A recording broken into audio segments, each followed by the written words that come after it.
সেদিন তোমাদের সাথে যে বড় বক্সটা দেখালাম না, যেটা আসার সাথে সাথে কারেন্ট চলে গেল, এই বক্সের মধ্যে থেকে এটা বেরিয়েছে। হ্যাঁ, অ্যাকচুয়ালি এসিটা নেওয়ার জন্য অনেক দিন ধরেই আমরা চেষ্টা করছিলাম, ফাইনালি নিয়ে ফেলেছি।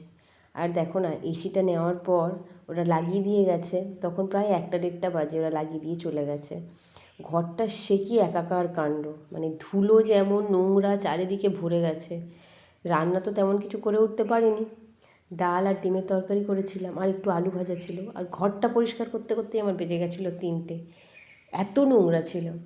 আর সন্ধ্যের দিকে ওর বাবা ওকে নিয়ে একটু হাঁটাতে ব্যস্ত ছিল। এখনও বাড়িতে থাকলেই ওকে একটু হাঁটানোর চেষ্টা করে, যেহেতু আমি তো সময় পাই না, তো ওকে নিয়ে একটু হাঁটানোর চেষ্টা করছে। ও হাঁটতে গেলে না বেশ খুশি হয়, মানে অ্যাক্টিভিটিতেও বেশ পারদর্শী। হাঁটুক বা খেলা করুক, দৌড়াদৌড়ি বা পাপার পিঠে উঠে ঘুরে বেড়ানো, এগুলো তো বেশ ভালো লাগে। তো ওর পাপা ওকে নিয়ে একটু হাঁটাচ্ছে, সেই সুযোগে আমি আমার এই হাতের কাজগুলো করে রাখছিলাম, মানে এই জামা কাপড় গুছানো, আলমারি গুছানো, এগুলো একটু করে রাখছিলাম। তারপর ভাবলাম চলো সন্ধে কিছু একটু স্ন্যাক্স বানাই। তো বিউলির ডাল ভেজানো ছিল, সেই ডালের বড়া করবো বলে ভেবে রেখেছিলাম। ওর বাবা থাকলে না আমি একটু মুখরোচক কিছু মাঝে মাঝেই বানাই। তো এই বিউলির ডালগুলো দিয়ে একটু বড়া বানাচ্ছি, আর এই ছোটো ছোটো করে একটু বেগুনি বানিয়েছি।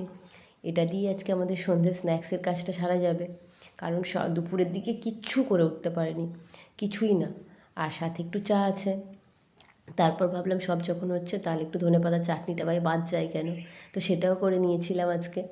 আমরা যতক্ষণ খাচ্ছিলাম ওকে একটু অ্যাক্টিভিটিতে ব্যস্ত রেখেছিলাম। আসলে নিজের খাবারটা না খেতে চাইলেও বড়দের খাবারের প্রতি ওর বেশ ইন্টারেস্ট আছে, বিশেষ করে চাটা দেখলে না ওর খুব খাওয়ার ইন্টারেস্ট জাগে মনে। তো তাই ওকে ওর অ্যাক্টিভিটিতে ব্যস্ত রেখে দিয়েছি, আর আমরা এদিকে মুখরোচকগুলো খেয়ে নিচ্ছি।